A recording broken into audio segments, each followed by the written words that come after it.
பிரியமானவர்களே, உங்களை இயேசுவின் நாமத்தில் நான் வாழ்த்துகிறேன். ஒரு அதாவது வெளிநாட்டுக்கு போகிறதுக்காக டிக்கெட் எல்லாம் எடுத்து வச்சு, விசா எல்லாம் வாங்கி டிக்கெட் எடுத்து வச்சு, முக்கியமான ஒரு மீட்டிங் இல்லை, முக்கியமான ஒரு வேலை விஷயமா ஃபாரின் போகிறதுக்காக கிளம்பியிருக்காங்க. இவங்க இங்கேருந்து கிளம்பும்போதே கொஞ்சம் லேட் ஆயிடுச்சு.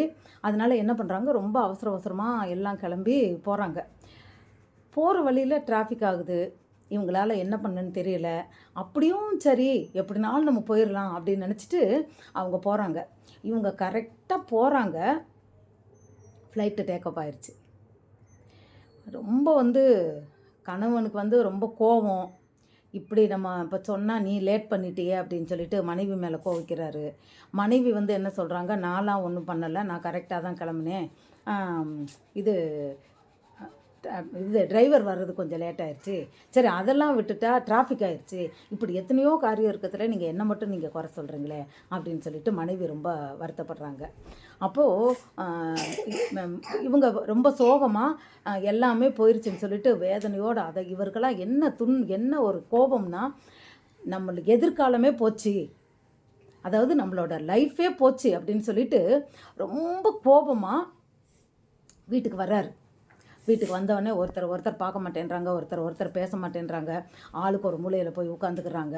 ரொம்ப அதாவது என்ன சொல்கிறது, கஷ்டமான ஒரு சூழ்நிலையில் இருக்கிறாங்க. அதை மாதிரி இருந்துட்டு காலையில் எந்திரிச்சு அவங்க நியூஸ் பார்த்தாங்கன்னா, இவங்க போன ஃப்ளைட்டு நடு வானத்தில் பறக்கும்போதே ஏதோ கோளாறாகி அது கீழே விழுந்து அதில் போன எல்லாருமே இறந்துட்டாங்கன்னு நியூஸ் வருது. அதாவது ரொம்ப கஷ்டமாக அவங்க போன இதில் ரொம்ப அது போனதில் யாருமே உயிர் பிழைக்கலை அப்படின்றது மாதிரி ஒரு நியூஸ் பார்க்குறாங்க. அப்போ பார்த்துட்டு இவங்க நினைக்கிறாங்க, கணவனும் மனைவியும் ஒருத்தர் முகத்தை ஒருத்தர் பார்த்துட்டு என்ன சொல்கிறது அப்படின்னு இவங்களுக்கு தெரியல. ஏன்னா இப்போ ஒருவேளை இந்த ஃப்ளைட்டில் அவங்க போயிருந்தாங்கன்னு வச்சுக்கிங்களேன், அவங்க உயிரே போயிருக்கும். இப்போ என்ன போயிருக்கு அப்படின்னா, அந்த வேலை தான் போயிருக்கு இல்லையா? அப்போது நம்ம என்ன நினைக்கிறோன்னா, இதே போல தான் பிரியமானவர்களே, நம் வாழ்க்கையில் நடக்கிற ஒவ்வொரு காரியத்துக்கும் என்ன சொல்கிறோம், கணவன் மனைவியை பார்த்து குறை சொல்கிறது, மனைவி கணவனை பார்த்து குறை சொல்கிறது, நீ உங்களால் தான் இது நடந்ததுன்றது, இவங்க இல்லை உங்களால் தான் நடந்ததுன்றது.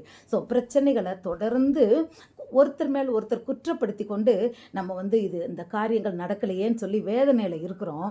ஆனால் ஆண்டவர் நமக்கு செய்கிற எல்லாமே ஃபார் குட். அவர் நம்ம வாழ்க்கையில் ஏதாவது ஒரு தவறு நடந்திருக்கலாம், ஏதாவது ஒரு இழப்பு நேரிட்டிருக்கலாம், இது எல்லாமே நன்மைக்கே. அவர் செய்கிறது ஒன்று கூட மிஸ்டேக் ஆகாது, தவறாகாது. கர்த்தர் நம் வாழ்க்கையில் செய்கின்ற எந்த ஒரு காரியமாக இருந்தாலும் அது ஒரு நாளும் அதில் தப்பு நடக்கிறதுக்கு சான்ஸே இல்லை. யோபுனோட காலத்தில் பார்த்தீங்கல்ல, ஆனால் அது எதுக்கு முடிஞ்சது, எல்லாமே நன்மையில் தான் முடிஞ்சது. 2 மடங்கு அவன் ஆசீர்வாதத்தை வாங்கி கொண்டான். நம்ம ஆண்டவரோட பிள்ளைங்களோட வாழ்க்கையில் எது நடந்தாலும் அது நன்மைக்கே, தீமைக்கல்ல. பிள்ளைங்களோட படிப்பாக இருக்கட்டும், பிள்ளைங்களோட வேலையாக இருக்கட்டும், திருமண வாழ்க்கையாக இருக்கட்டும், ஆண்டவர் அவர் செய்தபடி, அவருடைய நினைவின்படி, அவர் சித்தப்படி அதை செய்திருந்தால் நம் நினைவுகள் வேறு. நம்ம இப்படி இருக்கணும்னு நினச்சிருப்போம், நம்ம ஒரு வழியில் போவோம், ஆனால் ஆண்டவர் நமக்குன்னு ஒரு பாதையை வச்சுருப்பார். அந்த பாதையில் போகும்போது அது நமக்கு நன்மையான காரியங்களே நமக்கு கொண்டு வரும்.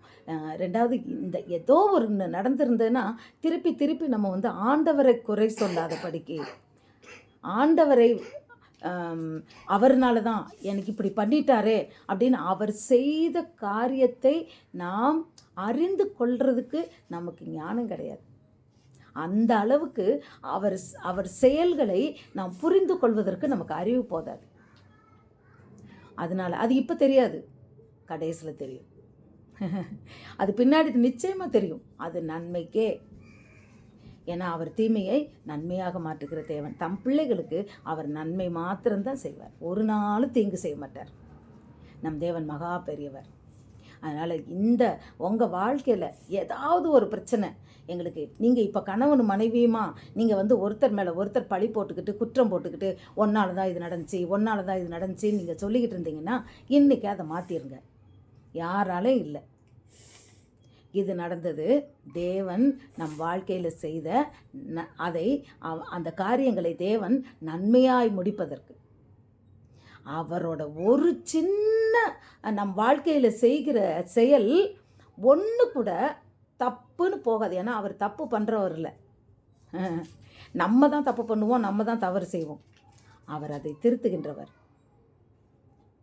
அதனால் நம்ம வருத்தப்பட வேண்டாம், வேதனைப்பட வேண்டாம். இந்த 2025 ஆண்டில் இதுவரைக்கும் நம்ம ஒரு குற்றம், இப்போ திருமண காரியம் கூட நடந்திருக்கும்ப்பா, அதுக்கு என்ன செய்வார் புருஷன் பொண்டாட்டியை நேரம் குத்தம் சொல்லிக்கிட்டு இருப்பார். ஒன்னால தான் இப்படி ஆச்சு, ஒன்னால தான் இப்படி ஆச்சு, ஒன்னால தான் இப்படி ஆச்சுன்னு அவளை குறை சொல்லிக்கிட்டே இருப்பார்.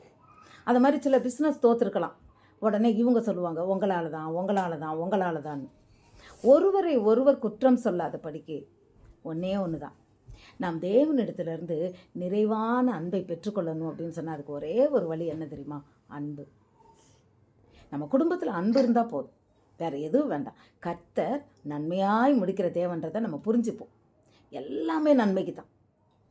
நம் வாழ்க்கையில் அவர் ஒவ்வொரு நாளும் அவர் நடத்துகின்ற ஒவ்வொரு பாதையும், அவர் நமக்காய் போடுகின்ற ஒவ்வொரு திட்டங்களும், நம் பிள்ளைங்களாக இருக்கட்டும், நம்ம வாழ்க்கையிலையாக இருக்கட்டும், எல்லாமே நன்மையாய் முடிப்பார். Everything he works for good. ஒன்று கூட அது தப்பு இல்லை பிரியமானவர்களே.